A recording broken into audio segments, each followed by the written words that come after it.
Bonjour tout le monde, j'espère que vous allez bien. On se retrouve aujourd'hui avec la troisième vidéo de ma série de rentrée, troisième vidéo principale, parce qu'il est bien évident que je vous ai présenté d'autres petites vidéos en parallèle.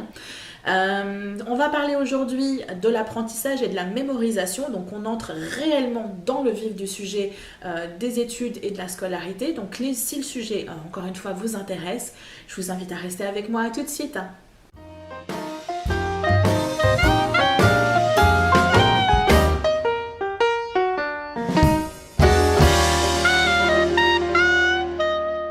Comme je vous l'ai dit dans la vidéo d'introduction que je vous ai présentée dimanche dernier, pour pouvoir vraiment appréhender de manière concrète le processus d'apprentissage et de mémorisation, il faut savoir comment le corps fonctionne et surtout comment le cerveau fonctionne. Je ne sais pas si vous le saviez, mais en tout cas je l'ai découvert en faisant les recherches pour ma série de rentrée que vous visualisez là depuis quelques jours. Dans votre cerveau, là, maintenant, tout de suite, vous avez 100 milliards de neurones qui s'agitent et qui s'activent. J'ai découvert également que c'était l'équivalent en nombre du nombre d'étoiles présumées dans l'univers. Si vous rapportez ça à votre cerveau, c'est comme si vous aviez un univers complet juste au-dessus de votre colonne vertébrale. Je pense que je vous apprends rien si je vous dis que la première fonction du corps, c'est de nous maintenir en vie, que ce soit tout ce qui va être la fonction respiratoire, la fonction cardiaque et le fonctionnement des différents organes. Donc concrètement, les verbes irréguliers en anglais ou les départements français, c'est pas vraiment sa priorité dans la vie. Ce qui peut expliquer que vous ayez éventuellement des difficultés dans ces domaines-là. Ouais, en gros, j'essaye de me déculpabiliser un petit peu en fait. Voilà. Passons. Le cerveau recevant des milliards d'informations à la seconde, il est bien évident qu'il va faire une sélection drastique et je dirais bien heureusement pour nous parce que sinon bonjour le mal de crâne. Donc il va être important de lui signifier par la répétition de l'information, la répétition de lui fournir l'information que cette donnée-là est importante et qu'il faut qu'il la conserve. Je vais y revenir dans une vidéo bonus par rapport à cette histoire de répétition, mais c'est vraiment une donnée que vous devez intégrer. Ça n'est pas en voyant une information une fois que vous allez l'intégrer, que vous allez l'apprendre et la mémoriser. C'est en lui répétant et en redonnant une nouvelle fois l'information au cerveau que le cerveau va finir par intégrer. Ok, ça fait à peu près 15 fois qu'elle me donne cette info, je vais peut-être la mettre de côté, elle peut toujours servir. Quoi qu'on fasse dans notre quotidien, quelque chose, que ce soit quelque chose que l'on apprend, quelque chose que l'on vit ou quelque chose que l'on ressent, que c'est nouveau, le cerveau, lui, va créer une toute petite connexion synaptique en disant « Tiens, c'est quelque chose de nouveau. Pour l'instant, ça n'a rien d'intéressant, mais on va faire une petite connexion et on verra par la suite. » Plus on va se retrouver dans cet état d'esprit, que ce soit par rapport à une émotion, ou plus on va revoir une information par la révision, notamment pour tout ce qui va être apprentissage, plus cette petite connexion synaptique va se consolider et va se renforcer. Donc plus vous allez revoir une information par la révision, et je vous ferai une vidéo bonus par rapport à ce sujet, plus il sera facile pour vous de récupérer l'information de manière rapide et de manière complète au niveau des données que vous allez pouvoir mémoriser. A contrario, toute information que vous ne revoyez pas finit par disparaître. On a tous vécu ça, moi la première, des informations que j'ai appris, dans lesquelles j'ai été douée. Depuis les études, j'ai pas forcément revu. Pour moi, ça a été quelque chose de flagrant au niveau de l'apprentissage des langues. J'ai été assez douée en espagnol, assez douée pour avoir une très très bonne note au bac. Mais je me rends compte que maintenant je serais incapable de lire un texte en espagnol et de le comprendre. Donc le fait de ne absolument pas pratiquer quelque chose que je maîtrisais pourtant à un moment T finit par les années à totalement disparaître, et si je devais repasser le même examen que j'avais passé pour le bac, je pense que la note ne serait visiblement pas la même. En gros, ce qu'il faut que vous reteniez, c'est qu'après une journée, 50% de ce que vous avez vu, entendu ou appris est effacé complètement de votre cerveau. Je fais une toute petite remarque et je reviens rapidement sur une petite donnée que je vous ai précisée tout à l'heure. Ce que je vous donne là comme information avec le cerveau pour l'apprentissage est également valable pour une émotion que vous pouvez vivre. Plus une émotion, une pensée est vécue et répétée, etc., plus cette émotion et cette pensée va être ancrée dans votre cerveau pour devenir un mode de fonctionnement habituel. Je vais prendre un exemple bateau, je suis nulle, je suis grosse, je suis moche. À force de répéter ça en boucle dans votre cerveau, vous finissez par l'intégrer de manière concrète dans votre vie et tout ce que vous allez vivre au quotidien va venir confirmer ce que vous vous répétez dans la tête. Donc il est important également, si vous souhaitez avoir un équilibre de vie intéressant, et là je rebondis sur ce que je vous disais dans la vidéo bonus sur les objectifs et les bonnes habitudes que l'on peut ancrer dans notre vie, je vous parlais de phrases positives à répéter.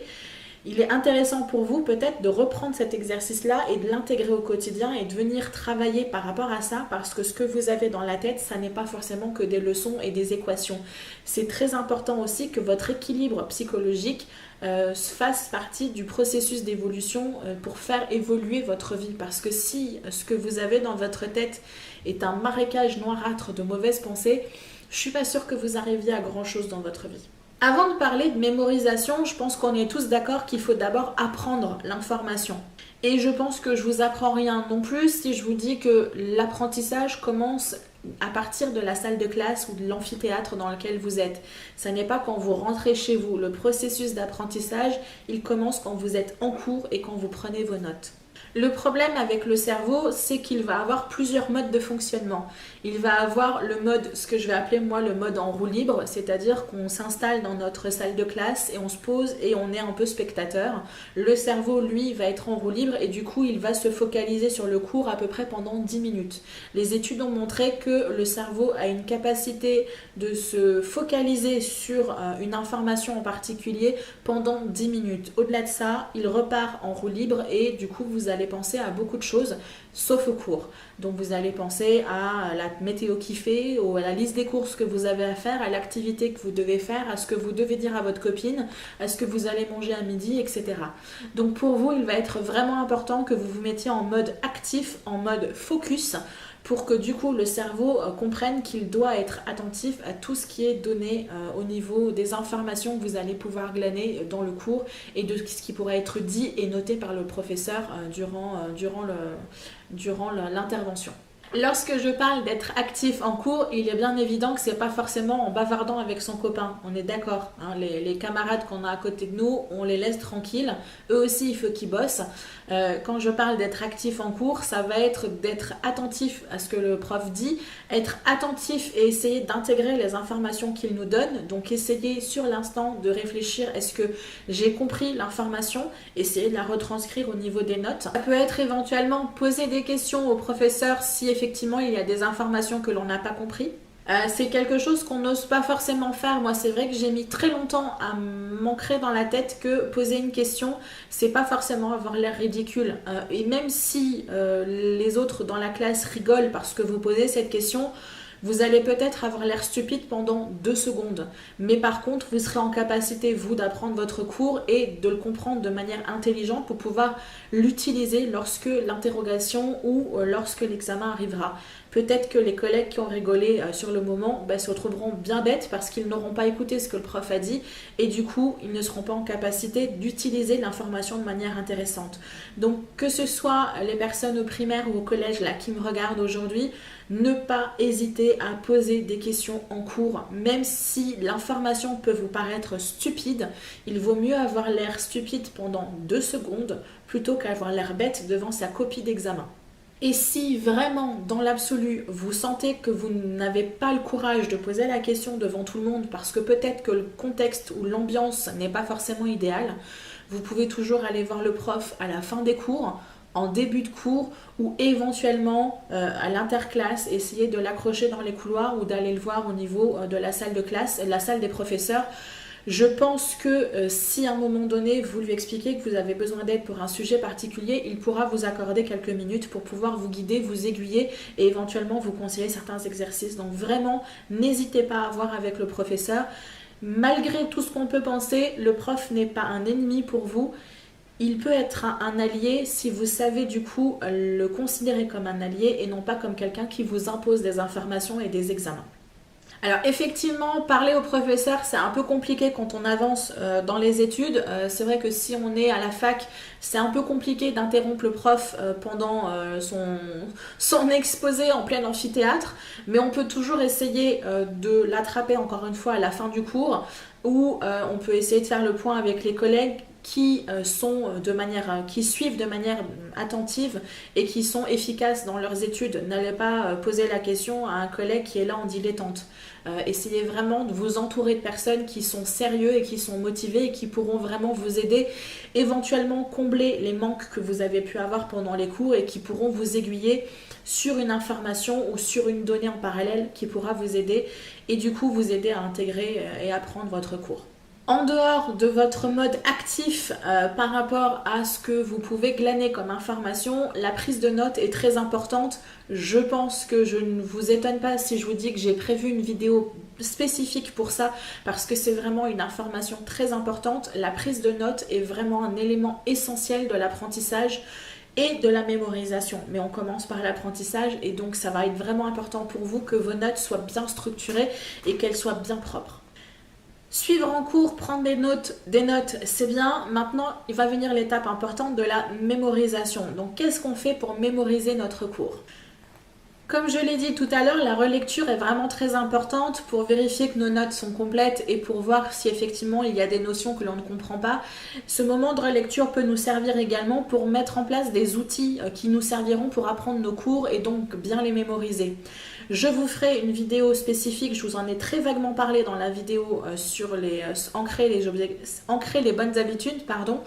Vous allez pouvoir vous créer des fiches de révision, vous allez pouvoir vous créer des flashcards, éventuellement des carnets de vocabulaire, etc. Et c'est des choses que vous pouvez faire au moment de la relecture parce que les informations que le prof vous a données sont encore fraîches dans votre cerveau. Je vous rappelle ce que je vous ai donné comme information tout à l'heure. Après une journée, 50% des informations que vous avez intégrées et que vous pensez avoir mémorisées à tort sont effacées définitivement de votre cerveau.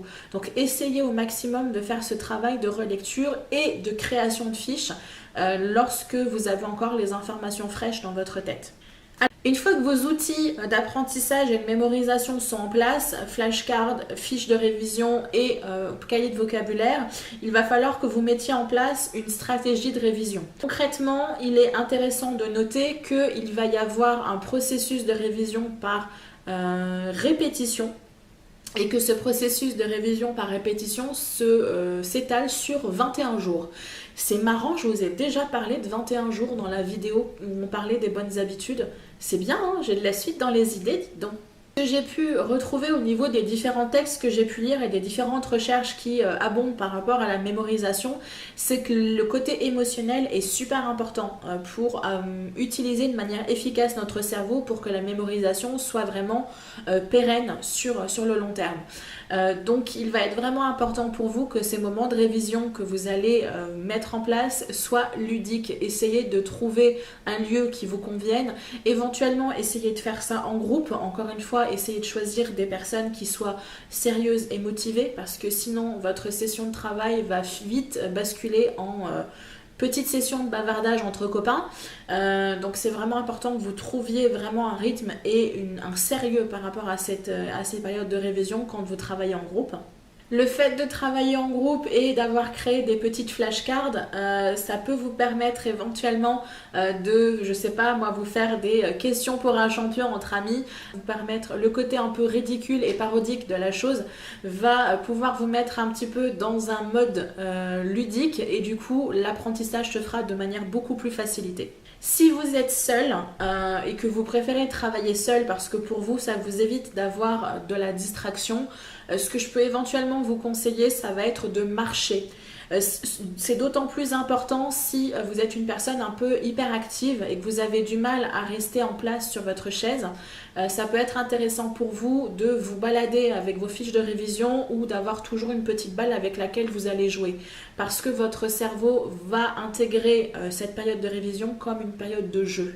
Ça n'est pas en vous mangeant des sessions de 4 heures de travail non-stop que vous allez réussir à travailler de manière efficace. Il vaut mieux effectivement alterner des périodes de pause, des périodes où vous allez pouvoir vous aérer la tête et vous détendre un petit peu au niveau des muscles, parce que rester statique, c'est pas forcément une position physiologique pour le corps. Pensez à vous dégourdir un peu les jambes, pensez à aller marcher si vous êtes dans votre chambre ou à la bibliothèque. Prenez 10 minutes pour aller vous dégourdir un petit peu les jambes, ça vous fera du bien au niveau physique, mais ça vous fera du bien au niveau aussi psychologique. Comme on dit, qui veut aller loin ménage sa monture, c'est exactement pareil pour vous. Si vous voulez effectivement travailler de manière efficace, il va falloir travailler de manière intelligente au niveau de votre temps et savoir fractionner votre temps et savoir trouver un équilibre entre l'étude et prendre le temps de faire des pauses et de respirer un petit peu. Donc voilà, je vais m'arrêter là par rapport à la vidéo principale. Vous avez 4 vidéos bonus qui accompagnent cette vidéo en parallèle. Donc les liens sont en barre information. Vous retrouvez de toute façon toutes les vidéos dans la playlist série de rentrée. Je vais aborder donc le thème concernant la révision par répétition, le thème concernant la méthode Pomodoro, et vous allez avoir des vidéos concernant les différents outils de révision que vous pouvez utiliser et intégrer dans votre quotidien. J'espère que ces vidéos vous sont utiles. Je vous dis à très bientôt et d'ici là, faites attention à vous. Bye bye. On va toucher aux objectifs, à la motivation, etc. Parce que pour moi, c'est vraiment la base. C'est la première pierre à l'édifice quand on veut vraiment créer une routine ou une organisation qui va tenir la route.